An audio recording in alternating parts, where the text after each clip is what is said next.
الحمد لله وكفى وسلام على عباده الذين اصطفى أما بعد فأعوذ بالله من الشيطان الرجيم بسم الله الرحمن الرحيم إن الله لا يستحيي أن يضرب مثلا ما بعوضة فما فوقها فأما الذين آمنوا فيعلمون أنه الحق من ربهم وأما الذين كفروا فيقولون ماذا أراد الله بهذا مثلا يضل به كثيرا ويهدي به كثيرا وما يضل به إلا الفاسقين صدق الله مولانا العظيم مل کر محبت ذوق شوق عقیدت اور پوری قوت ایمانی کے ساتھ پڑھ لیجیے صلی اللہ علیہ یا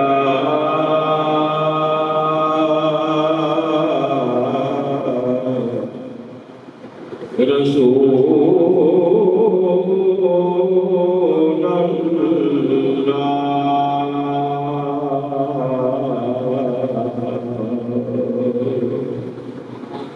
وسلم عليك يا حبيب الله صلى الله عليك يا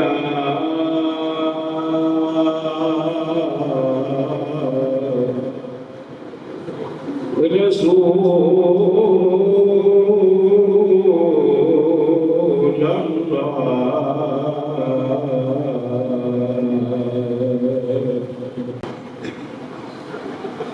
وسلم عليك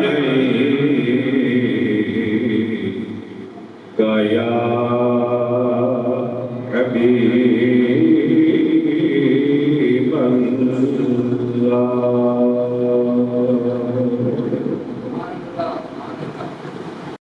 واجب سب تعظیم سامعین ذی وقار حاضرین محفل عشاقان مصطفیٰ کریم علیہ السلام جان نثاران صحابہ کرام محبان اہل بیت الرضوان اور عقیدت مندان اولیاء کرام حضرات گرامی ماہ محرم الحرام شریف اپنا آغاز کر چکا ہے۔ یہ ماہ مبارک جب بھی شروع ہوتا ہے اپنے اندر اہل بیت کرام کی یادوں کی ایک سوغات لے کر آتا ہے، ایک بہار لے کر آتا ہے۔ بالعموم پورا سال اور بالخصوص اس ماہ مقدس میں اہل بیت کرام کا ذکر اہل حق کے ہاں بڑی محبت ذوق شوق اور عقیدت کے ساتھ ہوتا رہتا ہے۔ اور یہ ذکر ہم کیوں کرتے ہیں؟ اس لیے کہ یہ ذکر ہماری نجات کی ضمانت ہے، ہماری نجات کی ضمانت ہے۔ الحمدللہ ثم الحمدللہ، اللہ نے ہمیں ایسے والدین عطا فرمائے جو خود بھی اہل بیت کی محبت والے تھے اور ہمیں بھی انہوں نے اہل بیت کی محبت کی گھٹی ڈالی ہے، جو خود بھی صحابہ کرام کے ماننے والے تھے اور ہمیں بھی انہوں نے صحابہ کرام کے عشق کے جام بھر بھر کے پلائے ہیں، جو خود بھی اولیاء اللہ کے فیض یافتگان میں سے تھے،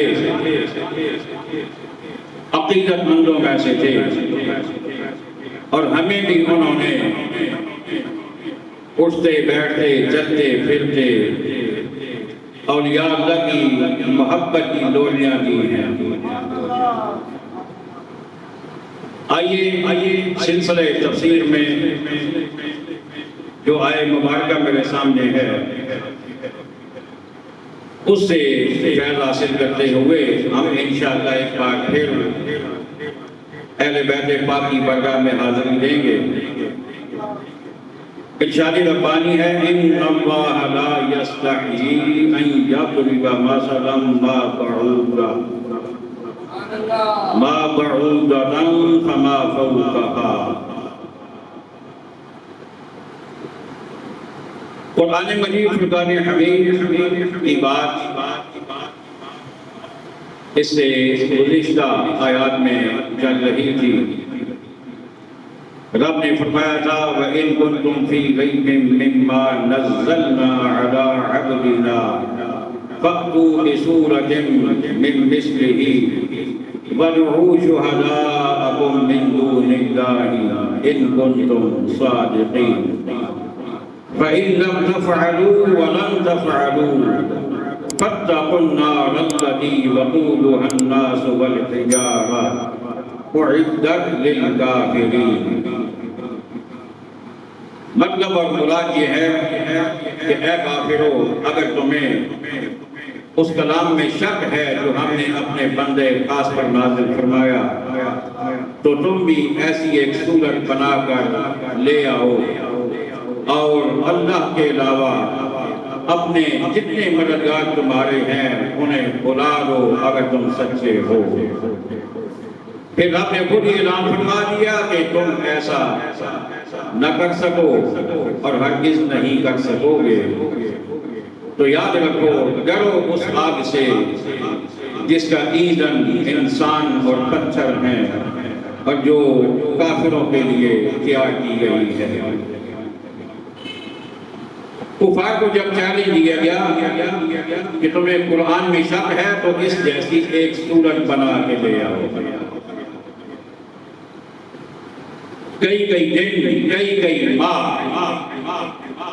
تنہائی میں خلوت میں تخلیہ میں کاغذ کانے کرتے رہے، لکھتے خود ہی کاٹتے خود ہی لکھتے خود ہی کاٹتے خود ہی لکھتے خود ہی کاٹتے، قرآن کی ایک سورت جیسی سورت بنانے میں بڑا وقت لگایا، لیکن بالآخر ناکام و نامراد ہو کر کمرے سے باہر آ گئے اور کہا کہ اس کلام کا کوئی جوڑ نہیں ہے، کوئی توڑ نہیں ہے۔ اب انہوں نے کیا کیا؟ اب انہوں نے اور طریقے سے مسلمانوں کو بے راہ کرنے کی کوشش کی۔ انہوں نے کہا کہ تم کہتے ہو یہ رب کا کلام ہے، اگر رب اتنی بڑی ذات، اگر یہ اس کا کلام ہوتا تو اس میں مچھر کی باتیں ہو رہی ہیں، مکڑی کی باتیں ہو رہی ہیں، مکھی کی باتیں ہو رہی ہیں، رب تو بڑی اعلیٰ شان والا ہے، اگر یہ اس کا کلام ہوتا تو کسی بڑی چیز کا نام لیتا، وہ مچھر کی بات کیوں کرتا، وہ مکڑی کی بات کیوں کرتا؟ تو میرے رب نے اس کا یہاں پر جواب دیا، فرمایا ان اللہ لا یستحیی ان یضرب مثلا ما بعوضۃ فما فوقها، فرمایا کہ اللہ تعالی مچھر یا اس سے بھی بڑی چیز کی مثال دینے سے نہیں شرماتا۔ مچھر کی مثال دینے سے بھی اللہ حیا نہیں فرماتا، اور اس سے بڑی چیز ہو، مکھی ہو یا اس سے بھی تھوڑی تھوڑی کاٹ لیں، تو اس کی بھی مثال دینے سے اللہ حیا نہیں فرماتا۔ اس لیے کہ مثال سمجھانے کے لیے دی جاتی ہے، اور مثال کو اصل چیز کے ساتھ اتنی ہی مناسبت ہوتی ہے جتنی سے بات سمجھ آ جائے۔ تو اللہ اسے نہیں شرماتا، اللہ خود اس اعتراض کا جواب دے رہا ہے کہ ہاں یہ میرا ہی کلام ہے اور میں ہی مچھر کی بات کرتا ہوں، اس لیے کہ اس میں کوئی حرج نہیں ہے۔ آپ کو سمجھ آ رہی ہے؟ کوئی ساؤنڈ کا مسئلہ تو نہیں ہے؟ اگر آپ کو سمجھ آ رہی ہے تو پھر مجھے بھی سمجھائیں نا کہ آپ کو سمجھ آ رہی ہے۔ اب مجھے بھی کوئی سمجھ آئی ہے، ورنہ میں تو یہ سمجھ رہا تھا کہ میں ہی سمجھ رہا ہوں، میں ہی بول رہا ہوں۔ توجہ فرمائیے، رب نے فرمایا کہ اللہ ایسی مثالوں سے شرماتا نہیں ہے۔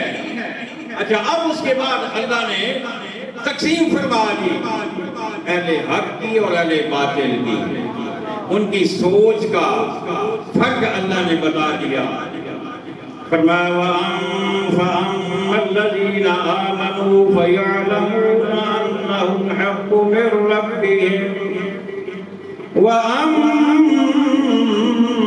الَّذِينَ كَفَرُوا فَيَقُولُونَ مَاذَا أَرَادَ اللَّهُ بِهَذَا مَثَلًا۔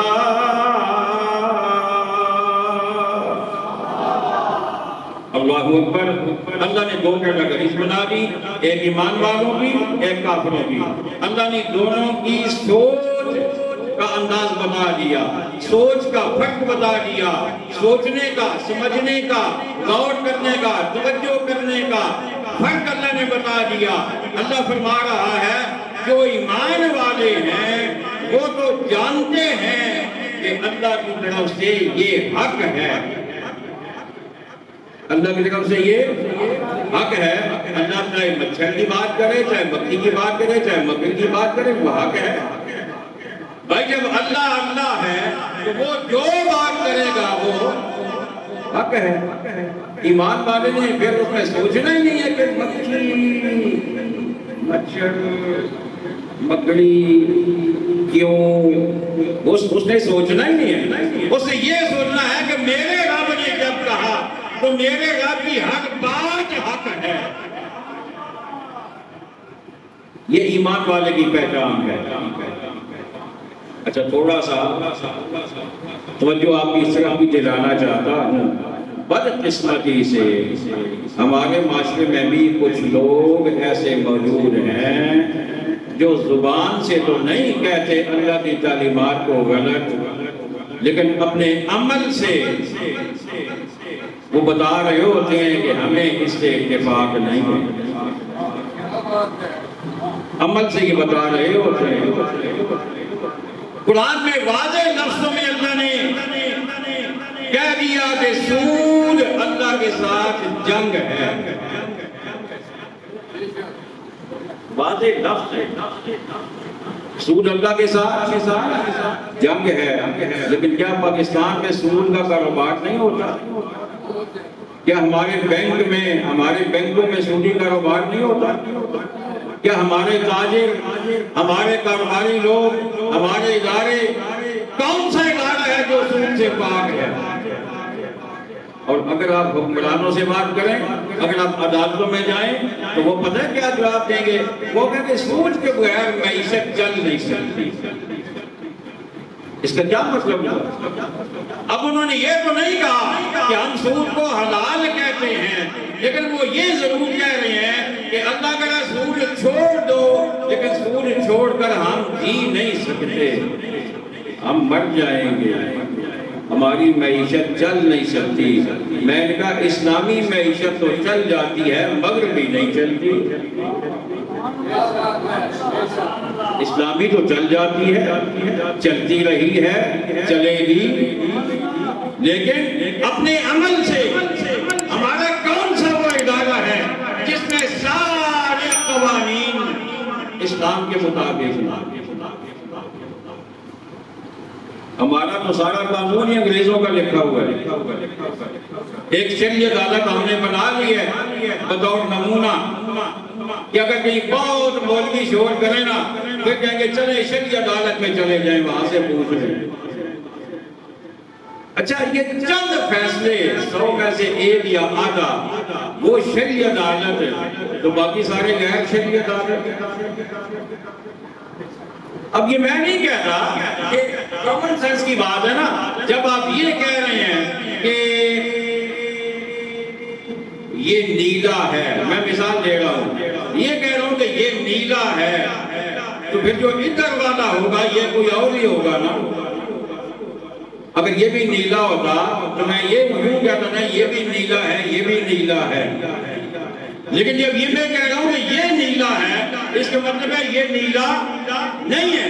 جب ہم یہ کہہ رہے ہیں کہ یہ شرعی عدالت ہے تو صاف مطلب کیا نہیں ہے کہ باقی پہ غیر شرعی ہے. اللہ کے بندو پاکستان ہے, پاکستان میں ایک اتنی سی آپ نے شرعی عدالت بنا لی باقی پورے پاکستان میں غیر شرعی. کون چلا رہا ہے؟ پاکستانی. جج بھی پاکستانی, وکیل بھی پاکستانی, حکمران بھی پاکستانی. لیکن یہ قرآن کے ساتھ تصادم ہے.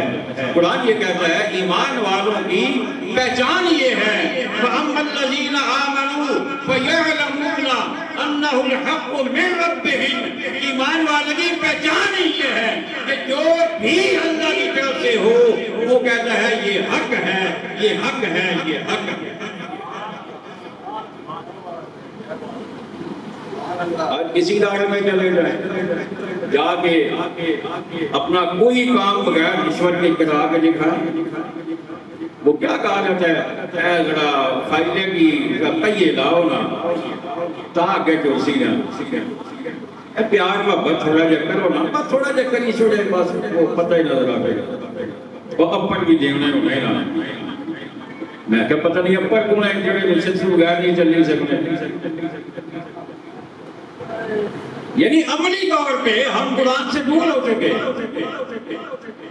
آگے چلیے وَأَمَّا الَّذِينَ كَفَرُوا فَيَقُولُونَ مَاذَا أَرَادَ اللَّهُ بِهَذَا مَثَلًا.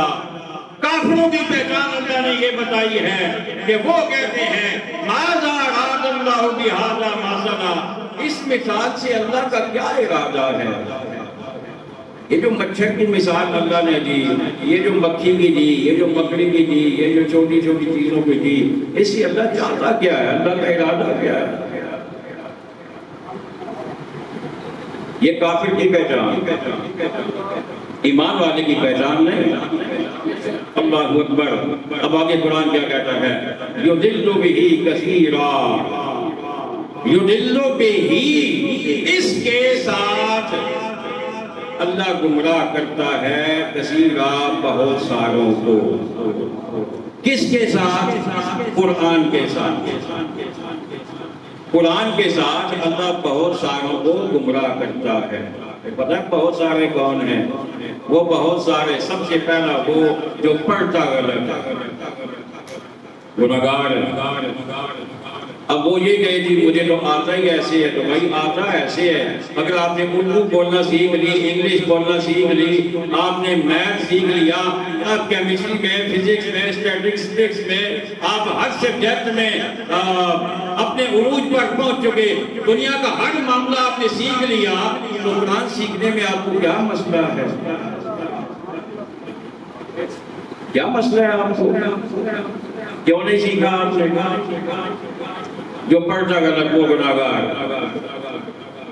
اور دوسرا جو پڑھتا جو ہے لیکن سمجھنے کی طرف نہیں آتا, عمل اس کا اس کے خلاف. تیسرا وہ جو پڑھتا بھی ہے سمجھتا بھی ہے لیکن تشریح غلط کرتا ہے. کیا کرتا ہے؟ تشریح غلط کرتا ہے. بہت سارے لوگ ایسی ایسی تشریحات کرتے ہیں کہ آپ حیران ہو جائیں گے. اگلے جمعے پہ انشاءاللہ آپ کو اس کی مثال دوں گا.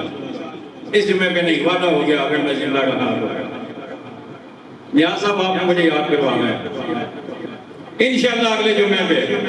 اچھا اب کیا ہوا, یضل بہ کثیرا، بہت ساروں کو اللہ اس کے ذریعے گمراہ کرتا ہے۔ اللہ کیسے گمراہ کرتا ہے؟ اللہ ایسے گمراہ کرتا ہے کہ وہ قرآن کو پڑھ کر تشریح غلط کرتا ہے، پڑھ کے انگریزوں سے آتا ہے، یورپین کنٹری سے، یورپین یونیورسٹی سے، وہاں سے انگریزوں سے اسلام پڑھ کے آتا ہے۔ کیا بات ہے؟ اسلامیات پڑھنی ہے جا کے کافروں سے، اسلام سیکھنا ہے کافروں سے، اور پھر آ کر پتہ ہے کیا کہنا؟ مولویوں کو نہیں پتا، مولویوں کو کی پتہ ہے قرآن کا؟ کہ واقعی سانوں سے کوئی نہیں پتا، لیکن سانوں اتنا پتا ہے کہ صحابہ کے بارے میں کی آکھیا ہے، اہل بیت کی آکھیا ہے، یہ سانوں پتا ہے کہ جو کوئی تسی دسے ہو وہ انگریزاں نے آکھیا ہے۔ یضل بہ کثیرا ویہدی بہ کثیرا، اور اسی کے ذریعے اللہ بہت ساروں کو ہدایت بھی دیتا ہے۔ اب اگر آپ کی توجہ ہے تو میں بالکل اختتامی ایک دو جملے کہنا چاہتا ہوں آپ سے۔ توجہ ہے؟ مجھے یقین نہیں آیا، نہیں یقین آیا، برآمدے والوں، اللہ اکبر۔ اب آئیے، اسی کو اللہ اسی کے لیے بہت ساروں کو گمراہ کر دیتا ہے، اسی کے لیے بہت ساروں کو ہدایت دے دیتا ہے۔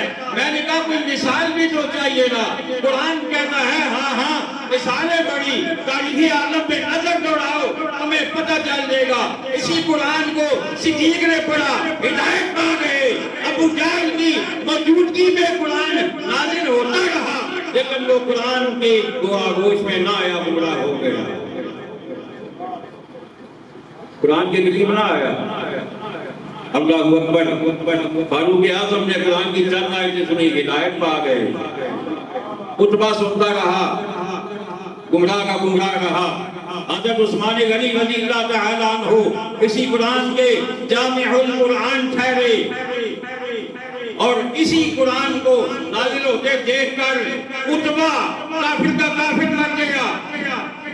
آگے چلیے، کربلا کے میدان میں آ جائیے، یہی قرآن تھا جسے پڑھ کر یزید گمراہ ہو گیا، یہی قرآن تھا جسے پڑھ کر حسین ہدایت پا گیا۔